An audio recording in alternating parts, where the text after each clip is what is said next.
Olá, esse é o Sim Talks, o podcast da CEMIG Sim. Eu sou a Silvia Castro e estou sempre bem acompanhada de especialistas para bater um papo sobre os assuntos do momento ligados à energia, inovação, economia e sustentabilidade.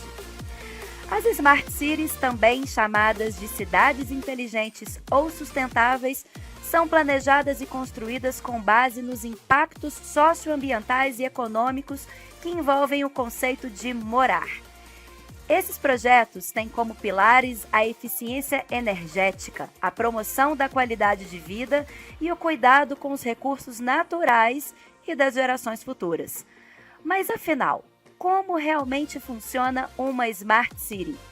Já existem projetos que demonstram na prática a viabilidade de uma cidade sustentável? Para falar com a gente sobre esses conceitos e abordar como as cidades podem se transformar para alcançar esse patamar de conectividade e sustentabilidade, conversamos hoje com Gabriel Poli de Figueiredo, coordenador de internacionalização no IPT, Instituto de Pesquisas Tecnológicas, consultor atuante em projetos de cidades inteligentes, políticas públicas, tecnologia e inovação, e Caio Vação, arquiteto e urbanista visionário, residente na Kivo e sócio fundador da Bootstrap. Olá, Silvia, muito obrigado por nos receber, é um prazer falar aqui sobre o tema.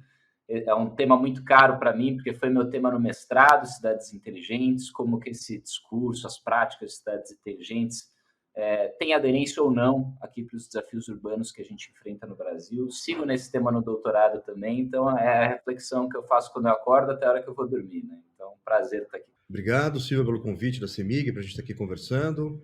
Eu estou envolvido com esse conceito desde a gênese dele, no final da década de 90, né, quando começa a se discutir a extensão do chamado edifício inteligente para a cidade inteligente. Então, conceito de automação ambiental, né, como a gente automatiza um prédio, depois como automatiza a cidade. Esse conceito evoluiu muito nos últimos 20 anos, né? Ele se transformou bastante e eu tenho acompanhado essa evolução desde então, envolvimento direto. Os dois aqui, acho que é interessante comentar, tanto o Gabriel como eu, a gente esteve envolvido na construção da Carta Brasileira das Cidades Inteligentes, que hoje em dia é o documento de referência para o desenvolvimento desse setor no Brasil. Ou seja, o assunto hoje vai ser bom, estamos com os melhores convidados possível. E aí eu já começo perguntando, essa história de cidades inteligentes, ela já existe ou a gente ainda está avançando nesse tipo de conceito, de projeto? Já temos exemplos também sobre esse tema? Olha, Silvia, eu acho que existe uma questão que a gente tem cidades que se dizem cidades inteligentes. Esse é um recurso muito usado no empreendedorismo urbano, dos gestores urbanos, na busca por recursos públicos, por atração de negócios, de turismo. O rótulo da cidade inteligente ele é muito valioso, né? Ele ainda é percebido como uma vantagem competitiva frente a outras cidades. Mas ainda é difícil a gente pensar numa definição abrangente de cidade inteligente e afirmar categoricamente que, de fato, a cidade é inteligente, né? Quando a gente tem uma visão sistêmica, tenta olhar todo o processo das dinâmicas urbanas e sociais, tenta olhar a aplicação da tecnologia num território, quanto mais largo o olhar, mais difícil dizer que essa solução, de fato, consegue abranger as dinâmicas sociais e urbanas por um problema de escopo muito grande, falta de recursos, né? Então, eu acho que se a gente tem um olhar localizado, pontual, existem iniciativas que caminham nesse sentido, mas a gente ainda não tem uma cidade que a gente pode dizer, olha, ela é inteligente nesse sentido tecnológico que é colocado dentro desse discurso. Complementando, Gabriel, aí existem alguns pontos distintivos que o pessoal tem eleito como aquilo que seria uma cidade inteligente. Fala-se de centrais de monitoramento e controle, em que você permite a agregação de uma concentração de informações em tempo real sendo produzidas na cidade, desde dados de clima, chuva, trânsito, segurança pública, saúde, enfim, no mesmo lugar, literalmente um lugar, né, dentro do município, onde as pessoas podem, os representantes do poder público, especialistas, podem, em tempo real, monitorar o que está acontecendo na cidade e trocar informações no caso de uma crise, no caso de um atendimento necessário rápido, né? Alguma crise, alguma situação que exige atenção rápida. Esse é um dos distintivos. O outro fala-se muito de sistemas de monitoramento e como acontece na cidade. Então, você tem câmera, você tem câmeras inteligentes, sistemas de vigilância, você tem sistemas de controle de tráfego, né? Aí sistemas de integração de mobilidade urbana, fala-se muito sobre isso, em que você tem aí desde do sistema de transporte coletivo de massa, integrados e monitorados em tempo real, permitindo integração desse sistema, até a tal da mobilidade como serviço, que aí você tem até serviços privados de transporte, como táxi ou até mesmo Uber, integrados para oferecer soluções de mobilidade que integrem várias modalidades diferentes, né? Carro, trem, ônibus, o que quer que seja, né? Mas mesmo esses traços distintivos, eles têm muito a ver com um conceito em evolução. Como o próprio Gabriel falou, esse conceito é em evolução há muito tempo, e o que se considera cidade inteligente hoje em dia, desde uns 8, 9 anos para cá, de fato, muita gente considera como sinônimo de uma cidade sustentável. Então, o que a gente considera acho que um pouco o Gabriel pode complementar também, muitas cidades rumam nesse sentido, né? Muitos municípios brasileiros estão, de fato, muito engajados na construção de um melhor desempenho em todos esses setores que eu mencionei, mais tantos outros que se elegem hoje em dia como distintivos de uma cidade inteligente, né? Especialmente a sustentabilidade. O bem-estar social é uma coisa que se adicionou há um tempo mais recente, de uns 5, 6 anos para cá, fala-se muito de bem-estar social, né? Qualidade de vida, a qualidade de vida da sociedade no nível da rua, uma pluralidade, uma vibração urbana de pessoas vivendo e convivendo na cidade, que está ligado também à economia, chamada economia criativa, né? Que é uma tendência global, fala-se também de cidades criativas. Então você vai perceber que tem uma constelação de conceitos que são ativados por uma entrada ou por outra. Uma das entradas é a cidade inteligente, a outra é a cidade criativa, por exemplo. Acho que se a gente trouxer, por exemplo, a definição que foi construída na Carta Brasileira de Cidades Inteligentes, que eu acho que é uma definição interessante porque ela foi construída multissetorialmente, com uma grande variedade de atores, de panos de fundo diferentes, com essa visão de trazer aí uma orientação coletiva brasileira do tema. Cidades inteligentes são consideradas cidades comprometidas com o desenvolvimento urbano e a transformação digital sustentáveis nos vários aspectos, econômico, ambiental, sociocultural, e aí trazendo uma visão de atuação de forma planejada, com inovação, com inclusão, trabalho em rede, tomando cuidado de promover o letramento digital, a governança e a gestão colaborativas, utilizando as tecnologias para resolver os problemas concretos que as cidades enfrentam, criar novas oportunidades, oferecer serviços de maneira mais eficiente, reduzir desigualdades, aumentar a resiliência, melhorar a qualidade de vida. Assim, não é uma coincidência que essa definição ela é muito abrangente, porque, de fato, é um campo que a gente chama de campo para-raio, né?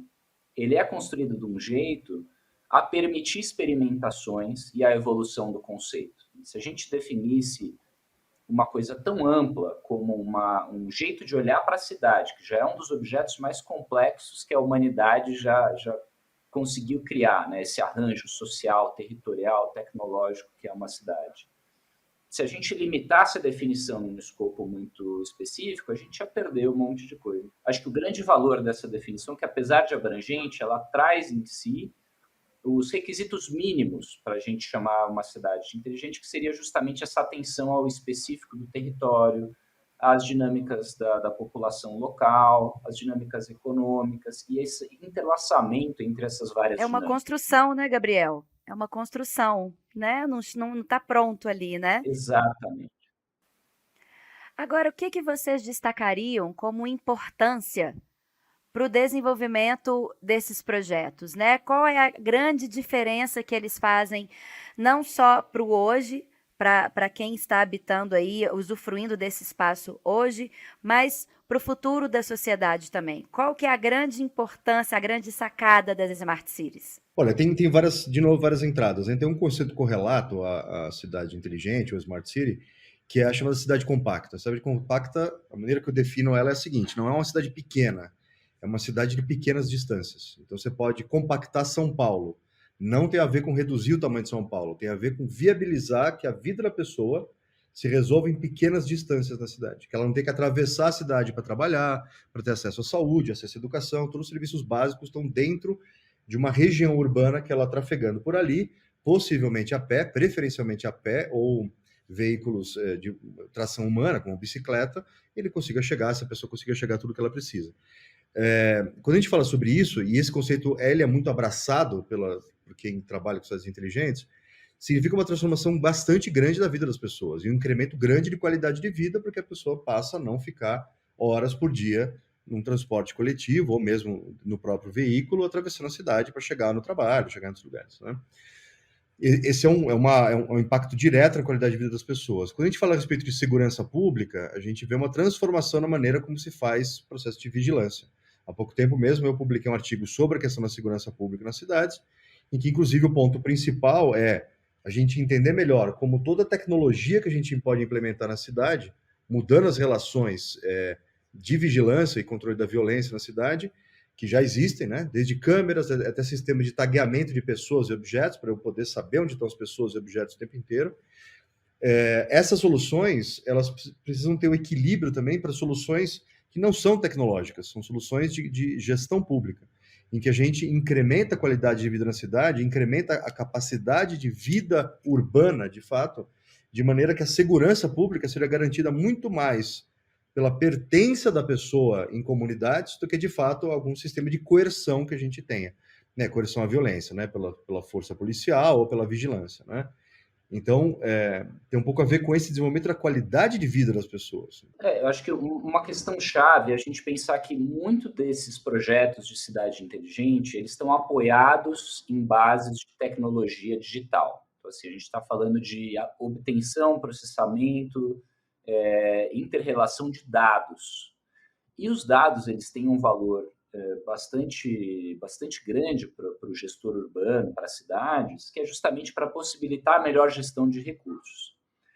A gente tem um parque limitado de recursos no Brasil, apesar de ser um país vasto, com uma riqueza tremenda, nós temos desafios sociais graves, uma disputa por recursos do imediato para resolver esses desafios. Então, qualquer vantagem na melhor gestão desses recursos já pode gerar um incremento aí de qualidade de vida se esse olhar do gestor público for, de fato, direcionado, por exemplo, às populações mais vulnerabilizadas, a essa riqueza aí da relação urbana e territorial. Então, assim, tem que ser um olhar intencionado para, de fato, reduzir desigualdade e priorizar quem precisa mais de uma ação de serviço público, de inclusão, algo assim. A outra questão que eu acho que vai nesse sentido é que os dados eles podem permitir que a gente entenda melhor as dinâmicas urbanas e territoriais, que a gente entenda melhor como a habitação se relaciona com as dinâmicas de trabalho, como a mobilidade é impactada pelos fenômenos climáticos. Então, assim, tendo mais dados e tendo tecnologias que permitam a gente ter um olhar mais amplo territorialmente, com inteligência, usando algoritmos de inteligência artificial para trazer padrões, para permitir a interpretação desses dados, é possível que a gente entenda coisas que hoje a gente não tem visibilidade, né? Tanto que a cidade hoje é muito encarada nesses eixos, habitação, mobilidade, trabalho, energia, sendo que tudo isso está interligado. E a gente ainda não entende muito bem como que, mexendo num parâmetro da mobilidade, a gente vai impactar, por exemplo, a distribuição energética, a demanda do grid, e aí a gente pode acabar agravando dinâmicas territoriais de maneira irreversível, às vezes. Então, essas tecnologias de inteligência urbana por meio de dados podem ter um impacto muito grande, ajudando a gente a entender melhor a cidade e gerir melhor os recursos, os vários recursos envolvidos aí na operação desse sistema complexo, pessoas, território, recursos. Ouvindo vocês, eu me lembrei de uma reportagem que eu vi há pouco tempo, falando de como que Paris está se organizando para receber as Olimpíadas em 2024. E falando que as pessoas, eles fizeram uma pesquisa, que a maioria das pessoas se desloca até 5 quilômetros pela cidade.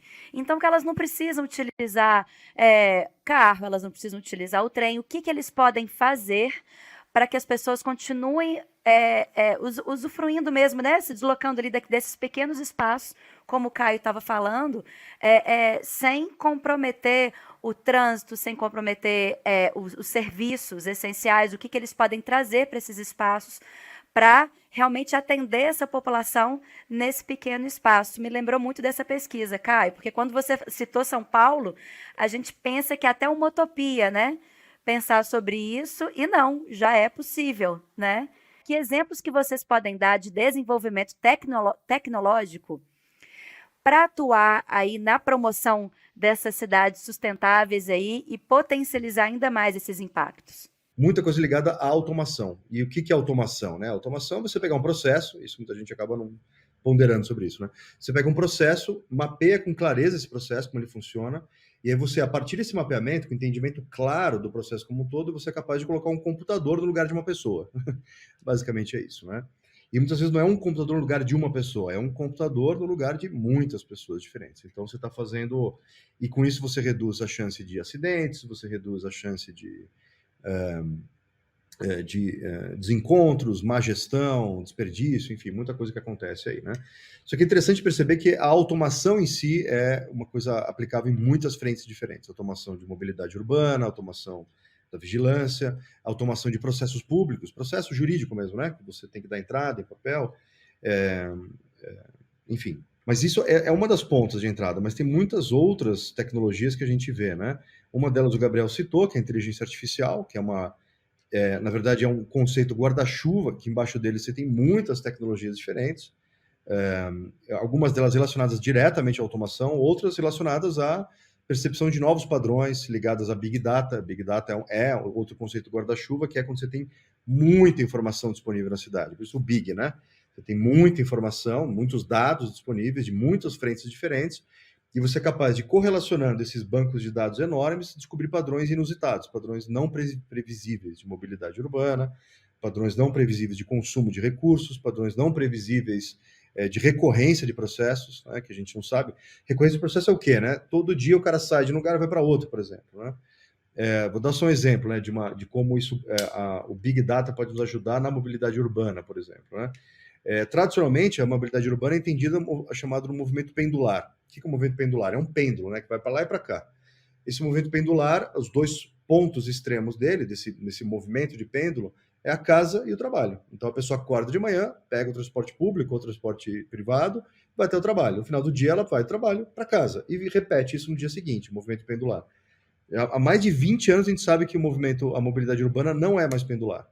E ela cada vez é menos pendular, né, no futuro. Então, ela é uma mobilidade urbana complexa. Eu não vou de casa para o trabalho, eu vou de casa para o trabalho, depois para uma escola, eu passo no clube, eu passo no shopping, eu passo na loja, eu passo em N lugares diferentes. Então, você tem uma rede de mobilidade urbana que não é mais essa linha, casa, trabalho, trabalho, casa. E isso a gente consegue perceber com mais clareza se a gente tem acesso a dados em grande quantidade. A gente começa a perceber mais claramente esses padrões. Indo nessa linha também, eu acho que se a gente vai falar de inovação de tecnologias digitais, que eu acho que é para onde a cabeça da gente vai quando a gente fala de cidades inteligentes, as tecnologias de telecom são cruciais. A gente está falando de projetos de implementação de 5G, Wi-Fi disponível ao longo da cidade toda. Esse tipo de tecnologia ele funciona como habilitadora para que hajam sensores, para que haja sistemas automatizados, para que as pessoas tenham uma ação digital na cidade enquanto transitam ali pelo território. E aí você tem coisas como, por exemplo, a possibilidade de realizar a pesquisa origem-destino, que o metrô de São Paulo faz, por meio da sondagem de intenção de deslocamento das pessoas, né, para onde a pessoa quer ir. E é uma resposta meio hipotética, ainda super válida, uma das grandes pesquisas de mobilidade do Brasil. Mas imagina se a gente pudesse, de alguma forma, protegendo ali os dados pessoais, de fato, mapear os deslocamentos e entender onde precisa ter ponto de ônibus, onde precisa ter um novo corredor daqui a 10 anos, quais as dinâmicas de moradia e de trabalho. Se a gente tivesse esse tipo de dado, daria para fazer política pública em outro nível, priorizar, inclusive, zonas para áreas comerciais, ia ser melhor para as empresas poderem investir onde que está precisando de mais investimento no setor de alimentação, para a escola, enfim. Dados sempre trazem novas possibilidades de melhor desenho pelo próprio entendimento do problema, né?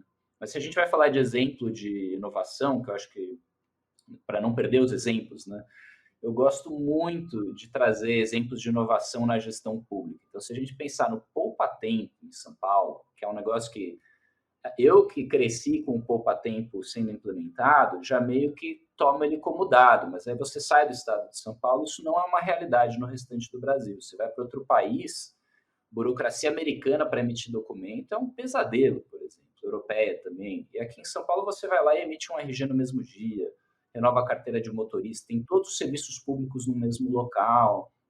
Esse tipo de inovação na burocracia para facilitar a vida da pessoa na cidade já não é altamente tecnológica. Claro que teve uma interligação de sistemas que envolveu tecnologias digitais, mas foi uma questão de olhar para a população e pensar qual a dificuldade da população, como eu posso reduzir essa dificuldade, melhorar o acesso a serviços. Qual que é a importância que vocês diriam, ou melhor, complementando, né, o que vocês já bem pontuaram aí, essa preocupação que a gente tem que ter com o capital humano, com esse corpo social nas cidades inteligentes? Acho que assim, a cidade não existe sem as pessoas, né? Acho que esse é o começo de qualquer resposta de urbanista sobre essa pergunta. Mas quando a gente pensa em cidades inteligentes, existe um déficit muito grande no Brasil de capital humano, não só para entender os problemas urbanos. A gente tem uma desconexão muito grande entre a formação tecnológica e a formação urbanística, sociológica no Brasil. Isso é importante que a gente caminhe para formar profissionais multidisciplinares nesse sentido. Mas mesmo quando a gente consegue, nós temos muitas cidades no Brasil. E é muito difícil que as cidades tenham um corpo técnico para implementar soluções altamente tecnológicas. Então, a gestão pública enfrenta um déficit de capital humano. Eu acho que as pessoas enfrentam ali um sistema deficitário educacional, que está melhorando, mas ainda assim não consegue capacitar pessoas para entender e projetar para esse cenário super complicado, que é os desafios que a gente enfrenta hoje como país. E a gente tem uma dificuldade de, quando forma essas pessoas, né, como, de fato, atraí-las para o poder público, como atraí-las para o setor privado e mantê-las aqui no país, né? Então, a gente tem, de fato, sem o capital humano, a gente sequer vai entender o problema. Quem dirá ter boas ideias sobre como resolver e conseguir aplicar isso. Um exemplo muito claro também de como a tecnologia, se não tiver capital humano para usar, como ela pode cair no vazio, né? A gente tem um sistema digital de mapeamento aqui em São Paulo, que é o mapa digital da cidade, que tem até mapeamento por laser da cidade. É um dos melhores mapas urbanos que existem no mundo, a base digital de São Paulo. E quantas pessoas conseguem, de fato, pegar esses dados e transformar em projetos interessantes para a cidade, né? São pouquíssimas. Então, melhorar a inclusão digital, melhorar a capacidade das pessoas de lidar com tecnologia, se apropriar disso e, de fato, ter essa ação propositiva tecnológica de uso e criação de novas tecnologias é um desafio educacional muito grande, né? Acho que o Caio é a pessoa mais indicada, inclusive, para falar sobre educação na cidade. Justamente, eu acho que o ponto aí, quando a gente fala a respeito disso, capital humano, coesão social, a gente está falando a respeito de um novo ciclo histórico que a gente está imerso já entramos neles, e muitas pessoas não perceberam, que é uma transição de uma cultura e uma economia industrial para uma cultura e uma economia pós-industrial. O que significa pós-industrial? Ela não é sem indústria ou contra a indústria. Ela simplesmente não tem mais o centro dela na indústria, né? Então, você vê um processo global de desindustrialização, que é visto como um grande problema, e até certo ponto ele até é, mas fundamentalmente não do ponto de vista econômico, ele é mais do ponto de vista estratégico um problema, que eu nem vou entrar nessa questão, mas do ponto de vista econômico, a gente tem, por exemplo, pouca gente sabe que o maior setor da economia brasileira, ele é urbano e ele é de comércio e serviços. Ele é, segundo alguns levantamentos, 70% da economia brasileira é comércio e serviços, e não o setor agro. Tem muita gente que acha que o Brasil é um país agrícola. Ele é um país agrícola, só que em termos de geração de massa salarial e geração de dividendos, geração de economia, é uma coisa que varia. Depende do que você está medindo exatamente e depende do estudo, mas varia de 5% a 10% da economia brasileira. Não mais que isso, 5% a 10%. né? A indústria ainda é um pedaço grande, mas ele não chega a 20% da economia brasileira, e o restante da economia é comércio e serviços e o chamado quarto setor, o setor quaternário, que é o setor de produção de conhecimento. Só que o setor de produção de conhecimento acontece na cidade, né? Então, por exemplo, tem um conceito que está ligado às cidades inteligentes, são os distritos de inovação. É muito comum falar-se disso, né? Regiões da cidade onde você vai ter muitas empresas inovadoras concentradas, muitas empresas tecnológicas, muitas empresas do setor criativo concentradas ali. Em alguns casos, e os melhores casos, isso brota do próprio tecido urbano existente, da cidade que já existe. Então, um bom exemplo no Brasil, que é um exemplo talvez melhor disso, é o chamado Porto Digital, que fica em Recife, em que, a partir da década de 90, se decidiu criar um polo de desenvolvimento tecnológico na região, em que empresas ligadas à inovação e à tecnologia estão concentradas ali, nesse bairro da cidade, que era um antigo porto, que tinha uma função importantíssima na economia de exportação, e hoje em dia está absolutamente esvaziado, até porque criou-se o porto de Suape, que é longe dali onde se está, e todo o comércio internacional, ou mesmo nacional, feito por sistema marítimo, é feito no outro porto. Então, o centro de Recife, que era um porto, passou a ser um porto digital, que não é um porto de entrada e saída de bens, mas é um bairro da cidade onde tem um monte de empresas tecnológicas, empresas inovadoras. Só que isso é um ponto importante, porque isso faz parte da pesquisa que tanto eu, Gabriel, também Lucas Girardi e outros pesquisadores desenvolveram na USP, em que a gente discutia exatamente a cidade inteligente do ponto de vista da população. Ou seja, para você ter uma cidade inteligente do ponto de vista de uma população inteligente de fato, qual é a constituição social e cultural que você tem que ter numa cidade? Não é só tecnologia mesmo, é o tipo de gente que você tem ali, o Gabriel já falou bastante sobre isso, mas a gente falava também a respeito de diversidade, por exemplo, diversidade e inclusão, que hoje em dia é um tema importantíssimo na gestão corporativa, na sociedade, na igualdade social, mas isso é fundamental também para a economia. Uma sociedade mais diversa é automaticamente uma sociedade mais rica, mais sofisticada e mais criativa. E numa sociedade que a maior parte da economia roda em torno de criatividade, que é o setor, que é o momento histórico que a gente está entrando hoje, que cidade é essa? Uma cidade inteligente é uma cidade criativa também.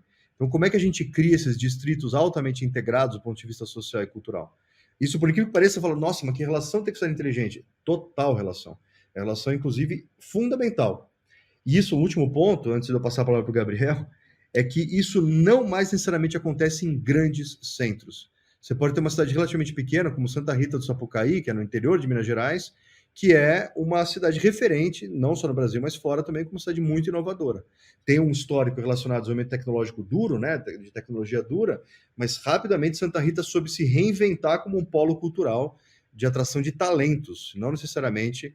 E é uma cidade pequena, minúscula, na verdade, né? Comparado com os grandes centros urbanos brasileiros, uma cidade bem pequena. Só complementando isso, pessoal, acho que existe, quando a gente fala de ambientes de promoção de inovação, né, no IPT, por exemplo, a gente também instituiu um ecossistema de inovação aberta lá, e a questão da troca entre atores é o que traz a vida toda do ecossistema, traz as novas ideias, novas oportunidades de projeto. Então, a gente chama do efeito das ligações fracas, ali, o fato dos atores estarem convivendo, se relacionando no dia a dia, faz com que venha muito oxigênio para esse ambiente, e isso fomente ideias e oportunidades de novos projetos, novos empreendimentos em conjunto.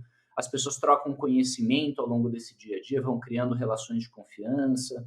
Então, muito mais importante do que o espaço físico ou a tecnologia é a promoção desse ambiente seguro para que haja a presença de atores diversos, né, os atores certos para estarem ali, trazendo toda a riqueza que existe na sociedade brasileira, e também a possibilidade de troca, né, que eles se sintam à vontade de trocar, tenham atendidas as necessidades básicas para conseguir, de fato, atuar como atores promotores de inovação nesse ambiente. Então, como o Caio é o grande expert do meta design, né, esse desenho do ambiente de discussão, de criação, de inovação, ele é quase tão importante quanto a tecnologia ou a inovação em si.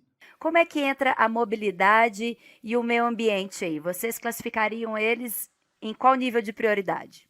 É tudo prioritário, né? Esse que é o desafio. Tudo é urgente, tudo é para ontem, tudo é muito importante. Mas a questão da mobilidade, a gente muitas vezes usa a mobilidade como uma forma de resolver problemas, outros problemas que existem na cidade. Então, para o pessoal conseguir chegar no trabalho, conseguir acessar serviços, conseguir chegar em casa, a mobilidade é um dos jeitos de resolver o problema. Dá para virar isso ao contrário e resolver a mobilidade eliminando o problema ali, trazendo as coisas mais próximas, como o Caio colocou no conceito de cidade compacta, né? Mas aí a gente, por exemplo, traz novas formas de mobilidade, a mobilidade elétrica, que está muito em voga hoje em dia, né? Falar de eletrificação da matriz de mobilidade brasileira, que é super importante, sair dos combustíveis fósseis. Mas como a gente vai promover a captação dessa energia elétrica para ter uma energia verde, uma energia sustentável para esses carros elétricos poderem circular? Então, assim, projetos de energia solar, como, por exemplo, os projetos da CEMIG, né, que é uma energia renovável. Como que a gente cria essa matriz energética limpa, né, reduz o impacto ambiental ao longo de toda a cadeia produtiva, né, desde da fabricação do silício até a fabricação da bateria, a própria mobilidade em si ser de baixo impacto ambiental e o descarte dessas baterias e desses carros, né, como a gente recicla isso, como a gente promove a redução do impacto ambiental pós-mobilidade, né? Então, ter esse olhar sistêmico é muito importante para que a gente consiga casar a mobilidade com a pauta da sustentabilidade ambiental, com a pauta da habitação. Então, acho que a resposta é sempre a gente ter um olhar bem amplo e também se dispor a encarar esse desafio. Porque quando abre o olhar amplo, bate o desespero, né? Porque a gente vê que o problema é muito grande, de fato. E aí é importante envolver esses vários atores, por exemplo, os agentes geradores, os produtores de tecnologia, os agentes de reciclagem, né, e trazer esse sistema para endereçar uma questão sistêmica. Complementando, tem uma questão importante que como o conceito de cidades inteligentes é um conceito muito em mutação, a gente vê também umas modas, literalmente uma moda voga aparecendo e desaparecendo. Então, alguns anos atrás, quando a gente falava a respeito de cidades inteligentes, o pessoal falava muito de iluminação pública, porque era um modo de você implantar um sistema de conectividade. Você renovar o sistema de iluminação pública e, a reboque disso, você implantar um sistema de fibra ótica na cidade, por exemplo. Então, aí estava muito em voga. Depois falou-se muito de mobilidade urbana, por isso que muita gente até considera que cidades inteligentes são cidades onde tem toda uma atenção especial e automatizadora, digamos assim, da mobilidade urbana. Também houve uma moda das centrais de comando e controle, né, de monitoramento e controle, perdão, e por aí vai. Mas quando a gente fala de mobilidade hoje, a pandemia foi uma bomba conceitual em cima disso, porque os padrões de mobilidade urbana foram muito transformados pela pandemia, por motivos óbvios, né, o lockdown, etc. E isso ensinou para as organizações trabalho remoto. E a partir daí você pode perceber que a discussão de mobilidade urbana se reconfigurou nos últimos tempos, e fala-se muito, ou seja, o que está muito em voga hoje em dia é conectividade. Fala-se muito de conectividade. O 5G, fibra ótica, por aí vai. Porque, de fato, como o Gabriel falou, essa tecnologia habilitadora, que ela viabiliza as outras, né? Ela é alicerce para que as outras tecnologias apareçam. Mas quando a gente fala de mobilidade, de fato, a gente está falando a respeito de padrões de posicionamento na cidade. O que quer dizer isso? Onde você mora e para onde você vai. E que tipo de veículo, que tipo de mobilidade você usa para fazer esse movimento, né? Se você vai se divertir, vai aprender, vai estudar, vai trabalhar, vai procurar saúde, vai procurar encontros sociais, para onde você vai, onde você está, né? E tem uma relação direta com a configuração urbana. E aí, quando a gente fala de sustentabilidade na cidade, um assunto que tem aparecido bastante, que é a relação entre o chamado ecossistema urbano, que é basicamente um ecossistema artificial, e o ecossistema natural, o ecossistema não urbano, não humano, que é a floresta, a natureza, por aí vai.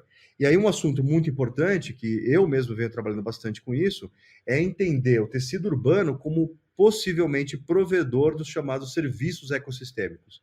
O que são os serviços ecossistêmicos?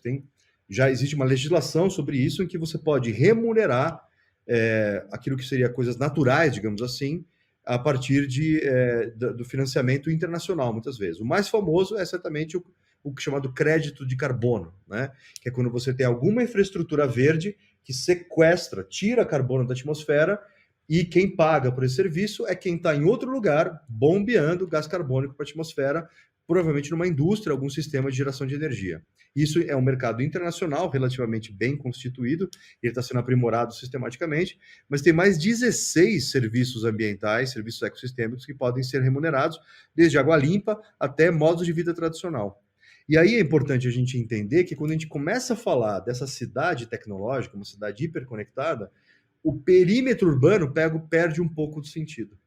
Eu estou falando tudo isso para dizer o quê? Hoje em dia a gente tem projetos em que você começa a montar condomínios de reurbanização em algum lugar, onde tem gente morando lá e trabalhando num modo de vida que pareceria urbano.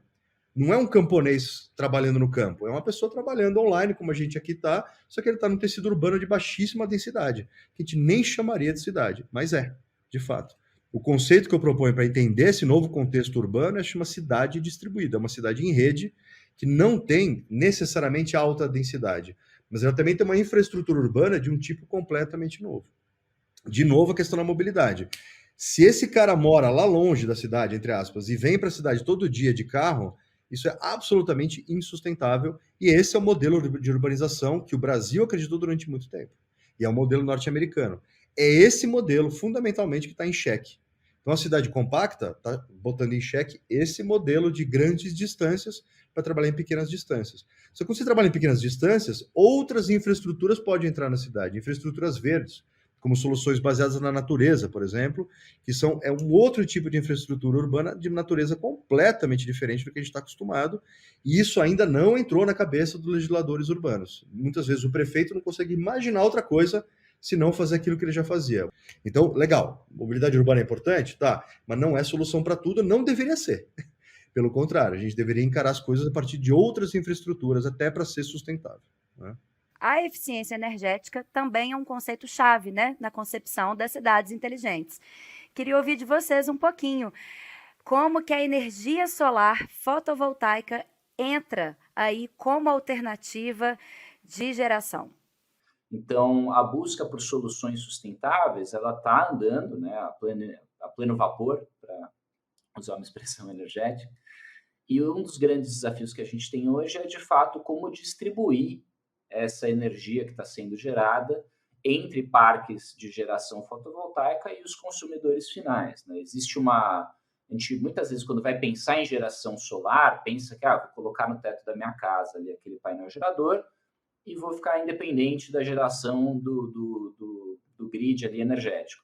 E não é ainda assim. Hoje, no Brasil, como nós não temos uma gestão descentralizada do grid energético, a gente não consegue, por exemplo, funcionar, que quando cai a energia, os painéis solares eles funcionem de maneira autônoma, sustentem ali a casa. Eles precisam conversar com o sistema energético para saber como sincronizar o sinal de energia, senão na hora que volta, os sinais se batem ali, queimam os equipamentos.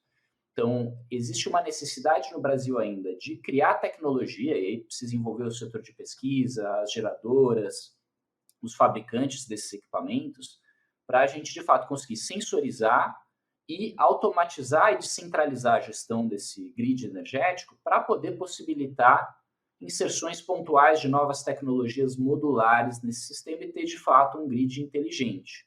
Mas, por exemplo, uma inovação que foi fundamental, que aconteceu, se eu não me engano, há 2 anos atrás, foi uma inovação legislativa que permitia a venda de créditos geradores, que, inclusive, permitiu que parques que geram energia solar vendam esses créditos de geração de energia sustentável para consumidor final, e o consumidor final não está diretamente interligado com aquele parque gerador, mas ele consegue, entre aspas, usar a energia gerada, muitas vezes a um preço mais competitivo, sem necessariamente estar interligado, né? Mas conta como se ele estivesse usando a energia gerada naquele outro local que gera de maneira mais sustentável.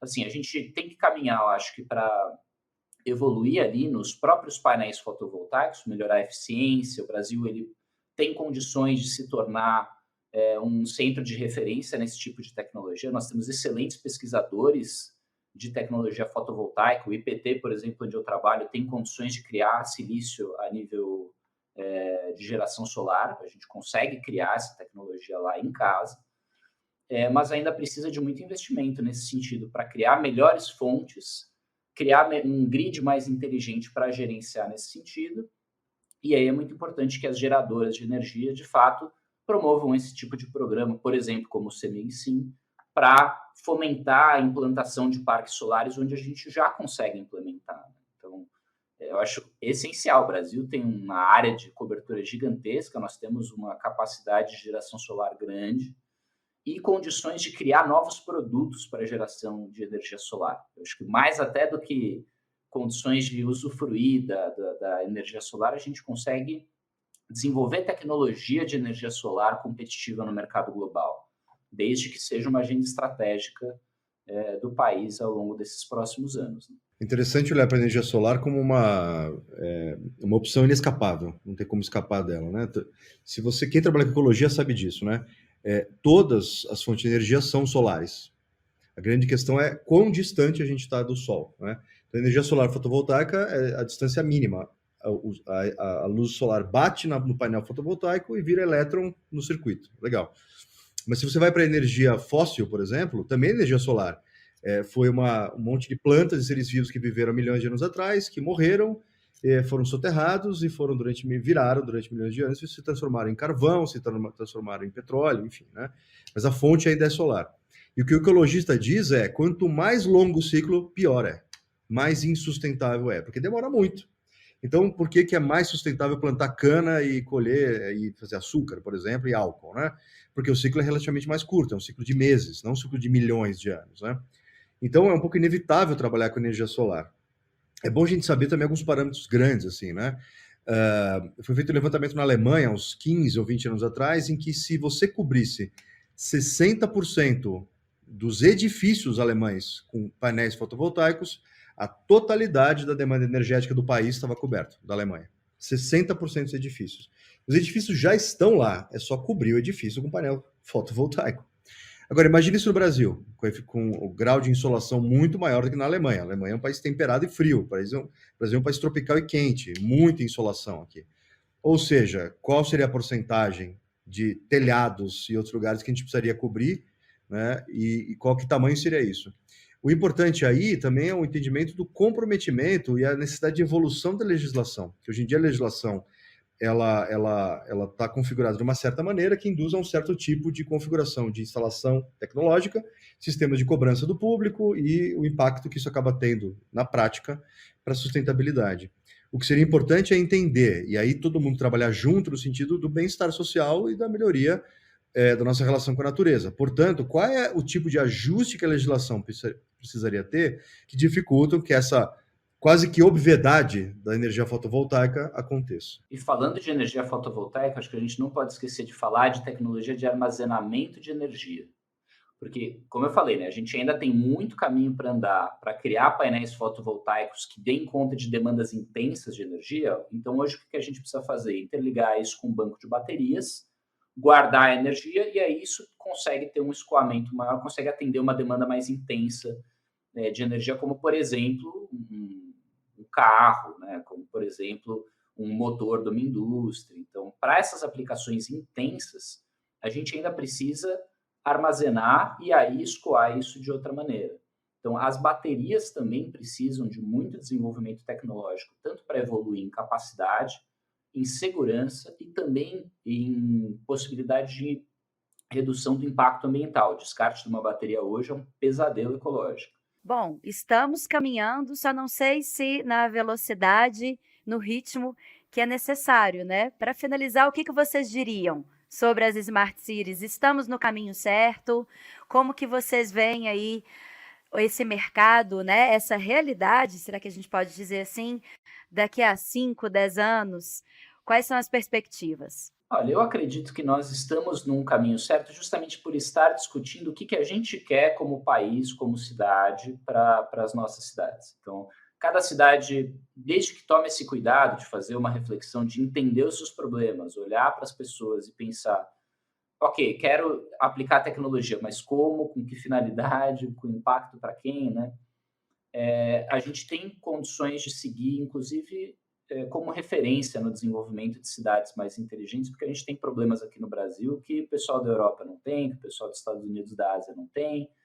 Então, a gente pode resolver problemas muito complexos e, inclusive, servir de referência para áreas que estão se urbanizando hoje nos países africanos, para outros países da América Latina que tiveram desafios urbanos e sociais similares aos nossos aí no último século. Eu acho que o alerta que eu faria é que existe um conceito, quando a gente fala de inovação, especialmente inovação em nível nacional, em nível de entendimento de relações geopolíticas, onde é que o país está no mundo, qual é a relação do Brasil com os outros países, que esse conceito é chamado de pulo do sapo, por incrível que pareça, né? Do inglês leapfrogging, né? De pulo do sapo. E o que quer dizer isso? Quer dizer que, na prática, de maneira bem simples, cada contexto, cada país, cada cidade pode escolher o próprio destino. Não é necessário que exista uma única maneira de implementar isso. Existem muitas maneiras diferentes de fazer essa mesma coisa. Isso é importante porque um dos conceitos fundamentais para chamar de economia criativa é a diversidade. E diversidade em todos os níveis. Diversidade social, cultural e também diversidade de soluções, diversidade.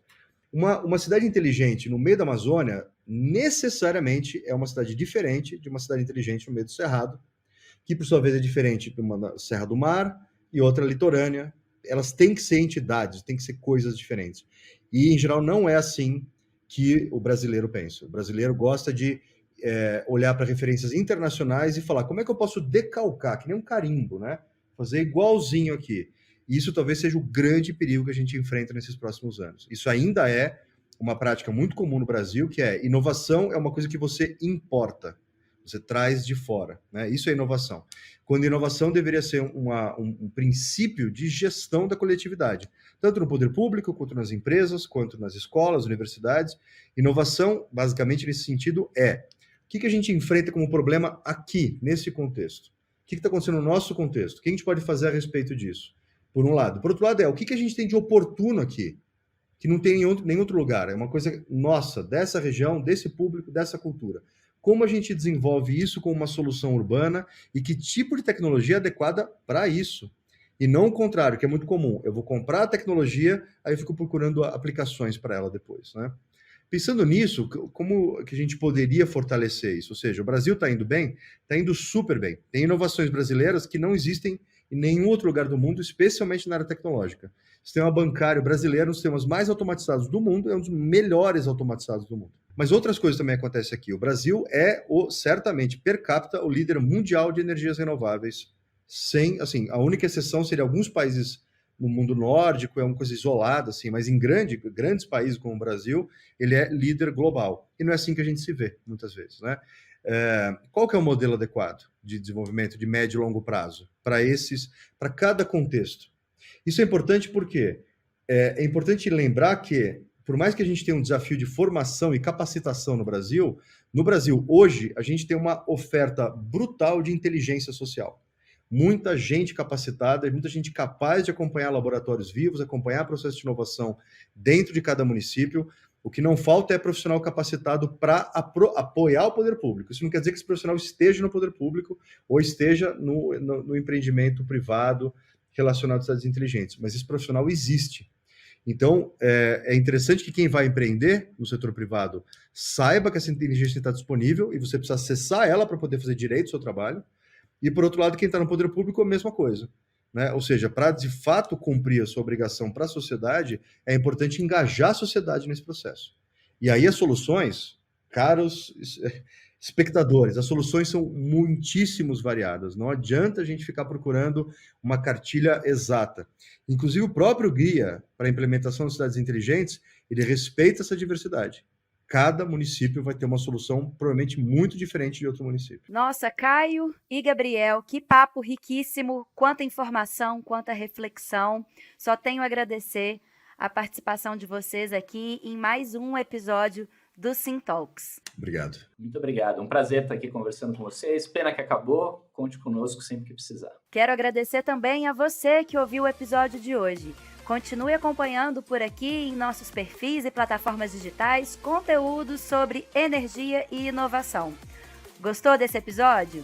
Siga o nosso perfil e lembre-se de classificar o nosso podcast com 5 estrelas. Até o nosso próximo encontro.